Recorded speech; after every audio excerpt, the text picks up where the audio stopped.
Geography के बारे में। लास्ट लेक्चर में हमने कवर किया था जो सवाना प्रदेश होते हैं उनमें जनजीवन कैसा होता है। तो ज्योग्राफी में जो हमारा नेक्स्ट लेक्चर है हमारा प्राकृतिक प्रदेश एवं जनजीवन मरुस्थल के अंदर, यानी कि जो डेजर्ट एरिया होता है उसके अंदर प्राकृतिक प्रदेश और जनजीवन कैसा है। तो चलिए शुरू करते हैं लेक्चर 19 ज्योग्राफी का। पेड़ पौधे, जैसा कि हम सभी जानते हैं, पेड़ पौधे पशुओं एवं मनुष्यों के लिए जो जल का कितना महत्व होता है हम सभी जानते होंगे। जैसे कि हमारे दिल्ली और चेन्नई वगैरह में बिल्कुल पानी डेढ़ घोषित कर दिया गया है। जहाँ पीने हेतु जल उपलब्ध ना हो, पशुओं को चरने के लिए घास ना हो, फसलों की सिंचाई हेतु जल ना हो, ऐसे स्थान पर जीव जंतुओं के लिए जीना कैसे संभव होता होगा। ऐसे प्रदेश जहाँ वर्षा की तुलना में वाष्पीकरण अधिक होता है, वाष्पीकरण मीन्स जो पानी की भाप बन जाती है, तो उन प्रदेशों को मरुस्थलीय प्रदेश का वे कहलाते हैं। इन क्षेत्रों में जो वर्षा होती है, जितनी भी वर्षा होती है उससे कहीं अधिक जल का यहाँ पर वाष्पन हो जाता है। मान लिया कि यहाँ पर वर्षा हुई तो उससे ज्यादा यहाँ पर वाष्पन यानी कि उसकी भाप भी बन जाती है। यही कारण है कि एक शुष्क प्रदेश होता है, इन्हें रेगिस्तान के नाम से भी जानते हैं। पृथ्वी पर ऐसे स्थान गर्म भी हो सकते हैं और ठंडे भी हो सकते हैं। ठंडे वाले कौन से हैं? जो आर्कटिक महाद्वीप वगैरह, जैसे आपने देखा होगा कि वो साल भर बर्फ से ढके रहते हैं। तापमान के आधार पर ऐसे विस्तृत रेगिस्तान भूभागों को उष्ण मरुस्थलीय प्रदेश एवं शीत मरुस्थलीय प्रदेश में विभाजित करते हैं। तो जो इनका विस्तार है मरुस्थलों का वो अफ्रीका में है, एशिया, ऑस्ट्रेलिया, उत्तरी अमेरिका, दक्षिण अमेरिका महाद्वीपों में है। अफ्रीका में तो वर्ल्ड का लार्जेस्ट डेजर्ट पाया जाता है जिसका नाम है सहारा। अफ्रीका का सहारा ये आपका लार्जेस्ट डेजर्ट है इन द वर्ल्ड। उसी में फिर आपका कालाहारी भी पाया जाता है। अक्सर एग्जाम में पूछा जाता है कालाहारी और सहारा कौन से महाद्वीप पर है, तो ये अफ्रीका महाद्वीप पर है। एशिया के अंदर जो है वो अरब, थार और गोबी का मरुस्थल पाया जाता है। ये थार वाला जो है ये इंडिया और पाकिस्तान का बॉर्डर शेयर करता है, और ये गोबी वाला जो है ये मंगोलिया का डेजर्ट है। ऑस्ट्रेलिया का जो डेजर्ट है उसका नाम है विक्टोरिया मरुस्थल। उत्तरी अमेरिका का सोनासन व एरिजोना मरुस्थल है। और दक्षिण अमेरिका यानी कि जो अमेजन वाला एरिया, ब्राजील वाला एरिया, वहां पर अटाकामा और पैटागोनिया मरुस्थल विश्व प्रसिद्ध है। ये अक्सर एग्जाम में पूछा जाता है कि ये अटाकामा जो है ये मरुस्थल कहाँ पर है, तो चिली के अंदर है। ये आप मैप में देख सकते हैं, ये आपका नॉर्थ अमेरिका है। नॉर्थ अमेरिका में जो आप ये देख रहे हैं चिन्हानो ग्रेट बेसिन, ये मूवेनी आपके यानी कि नॉर्थ अमेरिका जो कनाडा वाला एरिया है। और ये साउथ अमेरिका जो है यहाँ पे ये देखिए दो रेगिस्तान है बड़े बड़े, एटाकामा और पैटागोनिया। जो कि एटाकामा है ये चिली नेशन में है। क्या नाम इस नेशन का? चिली नेशन में है ये। एशिया के अंदर आपको काराकम और ये गोबी जो है ये मंगोल वाला है, और केजिकम और ये आयु थार यानी कि ये इंडिया वाला है। जो आप ये मैप देख रहे होंगे ये इंडिया का मैप है, ये बॉर्डर शेयर करता है पाकिस्तान के साथ में।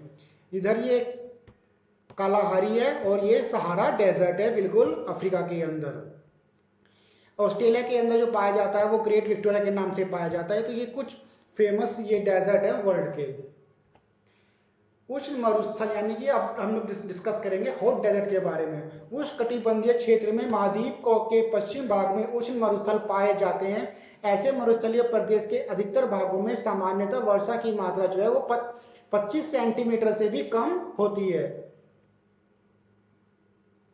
जब वर्षा होती है तब वर्षा के साथ यहाँ तेज हवा या तूफान भी आते हैं। इस क्षेत्र के दिन व रात के तापमान में अधिक अंतर रहता है।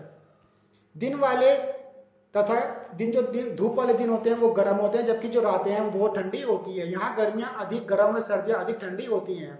रेत के बारे में ये कहा जाता है कि ये जितनी जल्दी गर्म होता है उतनी जल्दी ये ठंडा भी हो जाता है। जबकि जो हमारा ये ओशियन है, ओशियन में क्या होता है, ओशियन के अंदर थोड़ा सा उल्टा होता है। पानी जितनी देर में गर्म होता है वो उतनी देर में ही वो ठंडा होगा। इसलिए जो समुद्र के किनारे है वहां पर आर्द्रता ज्यादा पाई जाती है, क्योंकि ये जो रेगिस्तान वाला एरिया है ये जितनी जल्दी गर्म होगा उतनी जल्दी ये ठंडा हो जाता है। इसी कारण यहाँ पर या तो तापमान बिल्कुल हाई रहता है या बिल्कुल लो रहता है। यहाँ के तापमान में इतना अंतर होता है कि यहाँ कभी 58 डिग्री सेल्सियस तो कभी 0 डिग्री सेल्सियस से भी नीचे पहुंच जाता है। यहाँ की जलवायु शुष्क और रेतीली है, यहाँ पर ये आंधियां चलती हैं। विश्व का जो सबसे अधिक जो टेम्परेचर नोट किया गया था वो 58 डिग्री सेंटीग्रेड था सहारा मरुस्थल के अंदर। अल अजिया है यहाँ पर जगह है लीबिया के अंदर, ये अफ्रीकन कंट्री है, यहाँ पर ये इनको नोटिस किया गया था। अब हम बात करेंगे वनस्पति की। ये स्पेलिंग गलत हो गई है, वनस्पति की स्पेलिंग होती है वेजिटेशन। पानी की कमी के कारण यह क्षेत्र वनस्पति विकास के अनुकूल नहीं है, क्योंकि यहाँ पर पानी की हमेशा कमी रहती है। शुष्क जलवायु व कम वर्षा के कारण मरुस्थलीय क्षेत्र में वही वनस्पति विकसित हो पाती है जो सूखे की स्थिति का सामना कर सके। यहाँ की वनस्पतियों की जड़ें लंबी होती हैं जिससे वे भूमि की गहराई में जाकर नमी प्राप्त करती हैं। जल के वाष्पन को कम करने के लिए इनमें या तो पत्तियां होती हैं या नहीं होती। यदि पत्तियां नहीं भी होती तो क्या होगा, छोटी छोटी चिकनी एवं मोटी होंगी। इन पर छोटे छोटे कांटे होते हैं तथा इनके तनों पर मोटी छाल होती है। जैसे कि आप ये वनस्पति देख रहे हैं डेजर्ट एरिया की, यहाँ पर जो मेनली जो वेजिटेशन पाई जाती है वो कैक्टस वगैरह के यहाँ पर पौधे पाए जाते हैं जिनपे कांटेदार छल्ले होते हैं और उनके तने वगैरह मोटे होते हैं। जहां कहीं जल के स्रोत या नदी होती है वहां आसपास पेड़ पौधे झाड़ियां व घासें उगाती हैं। ये वीरान जमीन पर बगीचे से दिखाई देते हैं, इसलिए इन्हें मरुद्यान यानी कि ओसिस कहा जाता है। जैसे कि आप ये देख रहे हैं कहीं का पर यहाँ पर ये लेक या रिवर वगैरह से लेक बन जाती है और ये पौधे यानी कि पौधे वगैरह या यहाँ पर इस तरीके से ये गार्डन की तरफ बन जाता है, तो इसे ही मरुद्यान कहते हैं। लेकिन ये आपको रेगिस्तान में कहीं कहीं देखने को मिलेगा। मरुधान में क्या होता है कि प्याज, शकरकंद, तंबाकू, फलियां व मोटे अनाज की खेती की जाती है। यहाँ की जो मुख्य वनस्पतियां हैं वो है खजूर, बबूल और सेनहुंड, नागफली, ताड़ आदि। यहाँ पर ये इनके कुछ ये मेन वेजिटेशन है। उसके बाद आते हैं जीव जंतु यानी कि जो यहाँ पर एनिमल्स वगैरह यहाँ पर फाउंड किए जाते हैं। जैसे कि मरुस्थलीय क्षेत्र में पानी का अभाव है और वनस्पति भी कम मात्रा में है, इस कारण यहाँ जीव जंतुओं की संख्या बहुत कम है। यहाँ वे जीव ही रह पाते हैं जिन्हें कम पानी की आवश्यकता हो और जिनमें अधिक गर्मी सहन करने की क्षमता हो। जैसे कि आपका ये कैमल को जो है वहाँ का एरोप्लेन यानी कि जहाज भी कहा जाता है मरुस्थल का। तो मरुस्थल का जहाज किसको कहा जाता है, वो ऊंट को कहा जाता है। और उसके क्या कारण है वो नेक्स्ट स्लाइड में है। ऊंट की पीठ पर क्या होता है, कुबड़ सा होता है। जैसे कि आप ये देख रहे हैं ये इसमें ये कुबड़ होता है, इसके अंदर वसा भरी रहती है यानी कि चर्बी से ही जमा रहता है। यहाँ वसा जो है पानी की कमी को पूरा करती रहती है और ऊंट बहुत दिनों तक बिना पानी पिए जीवित रह लेता है। मंगोलिया में तो कहते हैं कि 2 कुबड़ ऊंट वाला भी पाया जाता है, जिसके 2 कुबड़ होते हैं। ये मरुस्थलीय क्षेत्र में सवारी व सामान ढोने के काम आते हैं। यहाँ भेड़ बकरियां भी पाई जाती हैं। कुछ अन्य जीव जंतु भी यहाँ पाए जाते हैं जो प्राय गर्मी से बचने के लिए जमीन के अंदर या तो मांद या बिल बनाकर रहते हैं। जैसे कि नेवला, सांप, बिच्छू, गोह, हिरन, गीदड़, चिंकारा, लोमड़ी और रेगिस्तानी चूहा। एक बार तो एग्जाम में पूछा गया था कि वो कौन सा मतलब ऐसा जीव है जो रेगिस्तान के अंदर काफी दिनों तक रह सकता है, तो सबने उसका आंसर ऊंट लगाया था, जबकि उसका आंसर था ऑस्ट्रेलियन चूहा यानी कि वो रेगिस्तानी चूहा है जो मतलब ऊंट से भी ज्यादा दिनों तक वहां पर रह सकता है। आई थिंक जो क्वेश्चन आया था यूपी पीसीएस में आया था 2018 में। विश्व का जो सबसे बड़ा मरुस्थल है, जैसे कि मैंने स्टार्टिंग में ही डिस्कस किया था, वर्ल्ड लार्जेस्ट डेजर्ट जो है वो सहारा है। वहां कभी भी एक पूरी तरह हरा भरा मैदान था, यानी कि कहा जाता है कि वहां भी कभी एक हरा भरा मैदान था, एक सघन बसा हुआ क्षेत्र था, लेकिन अब वो समाप्त हो गया है। सहारा की गुफाओं से तो प्राप्त चित्रों से यह भी ज्ञात होता है कि यहाँ नदियां तथा घड़ियाल वगैरह, घड़ियाल क्या होते हैं आपके क्रोकोडाइल टाइप के होते हैं, वो भी पाए जाते थे। यहाँ पर एलिफेंट, लोयन, जिराफ और ये शुतुरमुर्ग, भेड़, बकरियां आदि सामान्य जानवर थे। जो ये शुतुरमुर्ग है ये आपका सबसे बड़ा बर्ड है और इसका अंडा ही सबसे बड़ा होता है और यही ऐसा बर्ड है जो सबसे तेज दौड़ता है। डेजर्ट एरिया में जो ह्यूमन लाइफ है वो कैसी होती है वो हम उस पर डिस्कस करेंगे। मरुस्थलीय क्षेत्र की जलवायु काफी विषम यानी कॉम्प्लिकेटेड होती है, जैसे कि हम डिस्कस कर ही रहे हैं। यहाँ पानी के साथ साथ तापमान में भी अधिक अंतर पाया जाता है। ताप बहुत अधिक तो कभी बहुत कम होता है। रेतीली आंधियों के कारण बस्तियां नष्ट होने का डर भी बना रहता है। इन सब कारणों से यहाँ जनसंख्या बहुत कम है और बस्तियां दूर दूर बसी हैं। विपरीत परिस्थितियों में कुछ आदिवासी जातियां यहाँ निवास करती हैं। इनमें अरबू की बद्दू और कालाहारी की बुशमैन जो जातियां हैं वो काफी फेमस, जो आप ये देख रहे हैं ये बुशमैन प्रजाति है।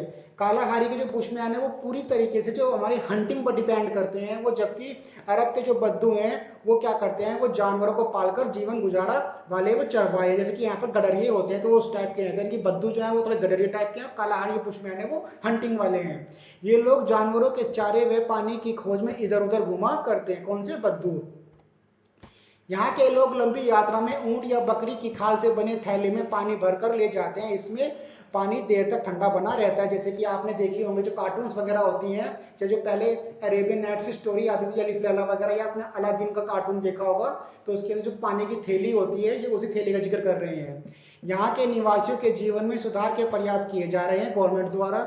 जहाँ पर नदियों की घाटियां व खनिज तेल जैसे उपयोगी साधन है, वहां पर सरकार द्वारा रेल मार्गों व सड़कों का विकास किया जा रहा है। खनन व्यवसाय तथा उद्योग धंधे भी विकसित हो रहे हैं। जहाँ नदियों द्वारा सिंचाई के साधन उपलब्ध हो सकते हैं वहां कृषि को प्रोत्साहित किया जा रहा है। तो ये आज हमने डिस्कस किया डेजर्ट के बारे में, जैसे कि वर्ल्ड लार्जेस्ट जो डेजर्ट है वो सहारा है, और वहीं पे कालाहारी भी है। अटाकामी कहाँ पाया जाता है? वो चिली के अंदर है। गोबी आपका जो है वो मंगोलिया के अंदर है। और जो भारत का जो डेजर्ट है उसका नाम थार है, जो पाकिस्तान के साथ बॉर्डर शेयर करता है। ऑस्ट्रेलिया वाला का नाम है उसका ग्रेट विक्टोरिया। तो ये कुछ प्रमुख मुख्य रूप से कुछ हमारे डेजर्ट के नाम है जो अक्सर एग्जाम में पूछे जाते हैं। मरुस्थल में पाए जाने वाले बालू के टीलों को बालू का स्तूप यानी कि सैंड ट्यून कहते हैं। ये टीले हवा के साथ एक स्थान से दूसरे स्थान पर स्थानांतरित होते रहते हैं। मरुस्थलीय क्षेत्रों में घरों की दीवारें मोटी बनाई जाती हैं जिससे गर्मी का प्रभाव कम हो सके। तो उसी से रिलेटेड आज का हमारा होमवर्क है कि कालाहारी जो मरुस्थल है वो कहाँ पर है, आटाकामा मरुस्थल कहाँ पर है, रेगिस्तान का जहाज किसे कहा जाता है, गोबी का मरुस्थल कहाँ पर है। Post your answer in comment section. अगर आपको ये सेशन अच्छा लगा है तो प्लीज लाइक एंड सब्सक्राइब, और ऐसे ही मोर ज्योग्राफी के लेक्चर देखने के लिए सब्सक्राइब करें the e learning school. Thanks for watching.